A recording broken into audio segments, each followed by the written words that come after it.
भारत में नदियों को सिर्फ पानी का एक जरिया नहीं समझा जाता। वो जीवन देती हैं, देवी मानी जाती हैं।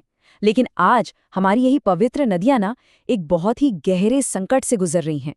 आस्था और प्रदूषण के बीच फंसी इन जीवन रेखाओं की कहानी काफी उलझी हुई है, पर इसे समझना बहुत जरूरी है। तो चलिए इस गंभीर सच्चाई की तह तक चलते हैं।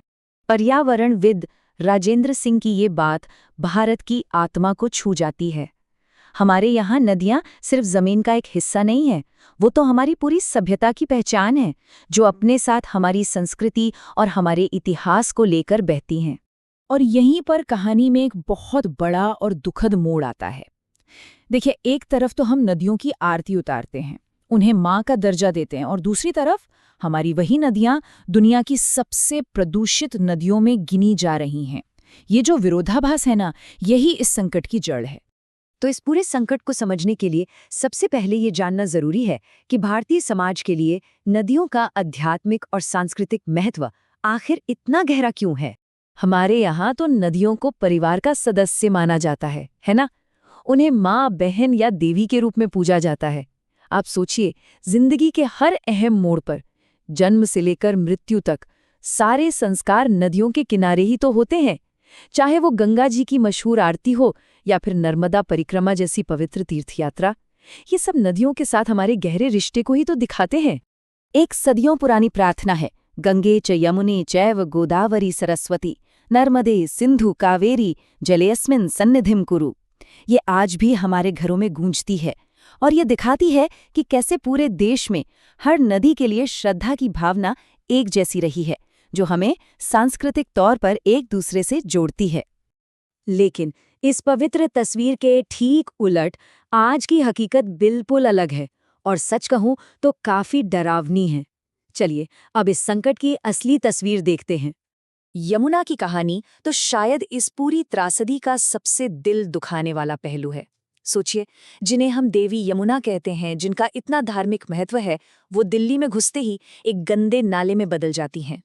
अब जरा इन आंकड़ों पर नजर डालिए, ये वाकई चौंकाने वाले हैं। देखिए, जब यमुना दिल्ली के पल्ला से अंदर आती है तो पानी की क्वालिटी नहाने के स्टैंडर्ड के करीब करीब होती है। लेकिन निजामुद्दीन पुल तक आते आते डिसॉल्व्ड ऑक्सीजन, मतलब पानी में घुली वो ऑक्सीजन जो मछली और दूसरे जलीय जीवों के लिए जरूरी है, वो लगभग खत्म हो जाती है। और बीओडी, जो प्रदूषण का एक बड़ा इंडिकेटर है, वो 13 गुना तक बढ़ जाता है। और ये नंबर, ये तो और भी ज्यादा डरावना है।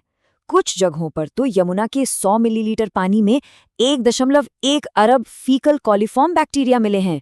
मैं फिर से दोहराती हूँ, 1.1 अरब, जबकि नहाने लायक पानी के लिए ये संख्या 500 से कम होनी चाहिए। ये साफ साफ दिखाता है कि नदी में कितना ज्यादा बिना ट्रीट किया हुआ सीवेज डाला जा रहा है। और ये मत सोचिए कि ये हाल सिर्फ यमुना का है। ब्रह्मपुत्र जैसी विशाल नदी भी कई तरह के खतरों का सामना कर रही है। हाइड्रो पावर प्रोजेक्ट से लेकर जंगलों की कटाई और क्लाइमेट चेंज तक, भारत की लगभग हर बड़ी नदी प्रणाली पर बहुत ज्यादा दबाव है। तो इस बिगड़ती हालत को सुधारने के लिए क्या किया जा रहा है? खैर, बड़े पैमाने पर सरकारी कोशिशें भी हो रही हैं, और इनमें सबसे ज्यादा ध्यान भारत की सबसे पवित्र नदी गंगा को बचाने पर है। इन कोशिशों में सबसे बड़ा नाम है नमामि गंगे कार्यक्रम का। 2014 में लॉन्च हुए इस बड़े मिशन का मकसद सिर्फ गंगा को साफ करना नहीं है, बल्कि उसके पूरे इकोसिस्टम को, उसकी सहायक नदियों समेत फिर से जिंदा करना है। और अच्छी खबर यह है कि इन कोशिशों का असर दिखने भी लगा है। जैसे उत्तर प्रदेश में, जहां गंगा सबसे ज्यादा प्रदूषित हिस्सों में से एक थी, वहां पानी में बायोकेमिकल ऑक्सीजन डिमांड यानी बीओडी का लेवल 2015 के मुकाबले 2022 में काफी कम हो गया है। ये एक साफ संकेत है कि सही दिशा में उठाए गए कदम नतीजे दे सकते हैं। और पानी साफ होने का सबसे बड़ा सबूत जानते क्या है? वो है पानी में लौटती जिंदगी। गंगा में रहने वाली हमारी राष्ट्रीय जलीय जीव लुप्तप्राय गैंगेटिक डॉल्फिन की आबादी बढ़ी है, और अब तो वो उन जगहों पर भी दिख रही हैं जहां सालों से उनका नामो निशान नहीं था। ये एक बहुत बड़ी कामयाबी है।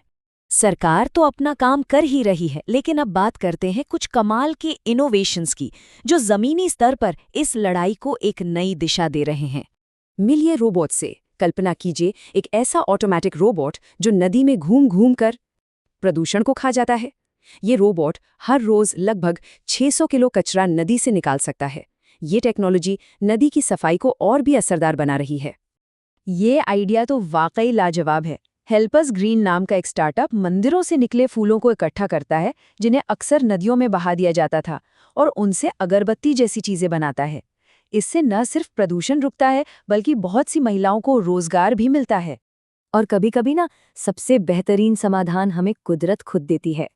लेमिनियन ग्रीन सॉल्यूशंस डकवीड नाम के एक छोटे से पौधे का इस्तेमाल करके पानी को नेचुरली साफ कर रहा है। ये छोटा सा पौधा गंदे पानी से सारे हानिकारक न्यूट्रिएंट्स को सोख लेता है। तो टेक्नोलॉजी है, सरकारी योजनाएं हैं, नए-नए स्टार्टअप्स भी हैं।